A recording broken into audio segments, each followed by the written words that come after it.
낭독 21일차. 아무도 보지 않을 때의 나.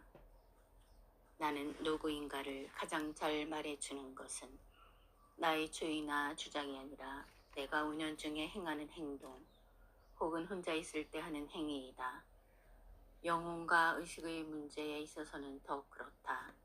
나 자신도 의식하지 못하는 사이에 행하는 작고 사소한 행동들이 내 몸의 리듬을 결정하고 마음의 세계를 드러내 보이며 의식을 특정한 차원과 연결시킨다. 출판사의 새로운 편집자가 인사차 찾아왔는데 마침 내가 외부에 일이 있어서 조금 늦게 돌아왔더니 내 작업실이 강아지 궁금이와 어느새 들도 없는 친구가 되어 있었다. 무슨 마법을 걸었는지 그토록 예민한 궁금이가 벌렁 누운 채 그 편집자의 손길에 몸을 내맡기고 있었다. 내가 와도 꼬리를 흔드는 등 마는 등 그동안 애정 결핍이었나 싶을 정도였다. 독자가 출판사로 보낸 우편물을 전해주러 두 번째로 방문했을 때는 내가 원고를 탈고 중이어서 잠시 기다려야 했는데 그 편집자는 마당 한 구석에 쪼그려 앉아 이제 막 봄을 뚫고 솟아오르는 수선화 싹들을 들여다보고 있었다.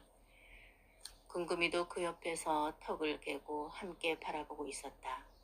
그녀는 내 작업실 마당에 있는 모든 나무와 풀들의 진심 어린 관심을 보였다.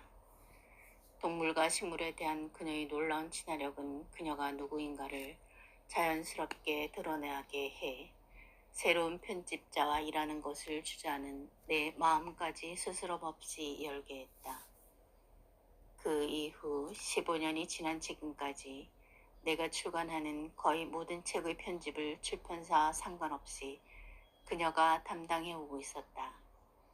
그 사이 궁금이는 세상을 떠나고 새 식구 천둥이가 그녀의 다리를 껴안고 두 발로 서서 따라다닌다는 점이 다를 뿐이다. 그녀는 또 내가 후원하는 인도 아이들이 장부를 정리하는 것을 돕고 있는데 해마다 큰 축제 때가 되면 나 몰래 아이들에게 옷이며 학용품 등의 선물을 보내주었다. 영어를 모르는 아이들을 배려해 기초 힌디어를 배워서 작은 카드에 힌디어로 아이들의 이름을 적고 안부 인사까지 적어 보냈다. 상형 문자 같은 힌디어 글자를 혼자 읽히는 것은 쉬운 일이 아니다. 오로지 아이들을 기쁘게 해주기 위한 마음에서 우러난 행위였다. 나중에 내가 인도에 갔을 때 아이들은 앵무새 같은 눈으로 그녀의 안부를 묻느라 나는 뒷전이었다. 어떤 사람을 만날 때 마음이 열리는 순간이 있다. 나의 감각과 느낌, 혹은 삶에서 경험하는 기쁨이나 두려움을 굳이 말하지 않아도 그 사람과는 나눌 수 있을 것만 같다. 그 자발적인 열림이 폭풍의 길 잃은 새 같던 우리를 연결시켜주며 그때 세상과의 거리도 가까워진다. 삶이라는 여행의 한 구간을 그런 사람과 함께 하는 것은 행운이다. 심리학자 밀턴 에릭슨이 대학 등록금을 마련하기 위해 책을 팔러 다닐 때의 일이다. 하루는 농가에 가서 어느 농부에게 책을 권하자 농부는 거들떠 보지도 않으며 난 아무것도 읽지 않고 아무것도 읽을 필요가 없어. 난 단지 우리 돼지들한테만 관심이 있을 뿐이야. 라고 말했다. 에릭슨은 열심히 돼지를 먹이시는 동안 잠깐 옆에 서서 말씀을 나눠도 될까요? 하고 묻고는 책 이야기를 꺼냈다.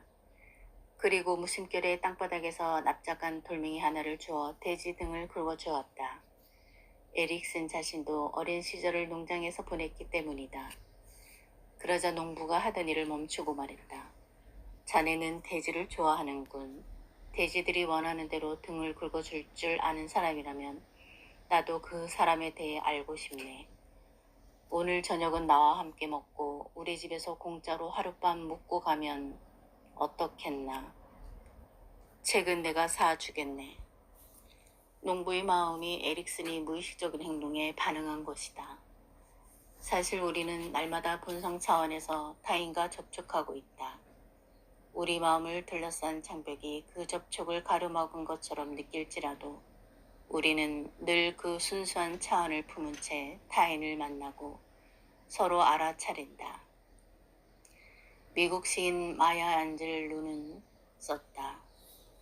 사람들은 당신이 한 말과 당신이 한 행동을 잊지만 당신이 그들에게 어떻게 느끼게 했는가는 잊지 않는다. 나 자신이 실제로 누구인가는 감추거나 꾸미는 것이 불가능하다. 나는 부지불식간에 그것을 드러내며 내가 주장하는 사상이나 철학이 아니라 무의식적인 행동이 나에 대해 가장 잘 말해준다. 아무도 보고 있지 않을 때 나는 무엇을 하고 있고 어떤 사람인가. 그것이 가장 진실된 나의 모습에 가깝다. 어느 작가가 영국의 시골 마을을 여행하다가 그 지역의 나이 든 농부들과 얘기를 나누게 되었다. 노인들은 10사람의 농부가 쟁기질을 한 넓은 발을 둘러보면서 누가 어느 구역을 쟁기질을 했는지 정확히 알아맞혔다. 조금씩 다르게 쟁기질을 한다고 해서 수확량이 달라지는 것도 아닌데 왜 그 점을 중요하게 여기느냐고 묻자 농부들은 돈 때문이 아니라 일왕의 모습이 그 사람 자신과 마찬가지이기 때문이라고 했다. 작가는 그 말의 의미를 단순히 밭이 아닌 삶에 대한 것으로 받아들였다. 시는 우리의 말을 들음으로써가 아니라 행위를 바라봄으로써 우리를 신뢰한다. 내가 설명하지 않는 삶을 내 삶이 말하고 있기 때문이다. 가톨릭에서는 코람 데오를 이야기한다. 즉, 신 앞에 선 단독자인 너는 누구인가? 라는 물음이다. 신 앞에서는 어떤 가면으로도 본연의 모습을 숨길 수 없기 때문이다. 어느 날 코끼리와 개미가 숨바꼭질 놀이를 했다.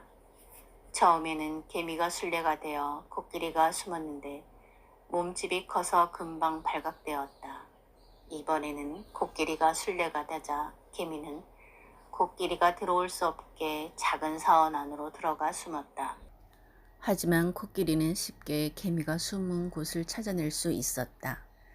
개미가 평소의 행동대로 신발을 벗어놓고 사원 안으로 들어갔기 때문이다.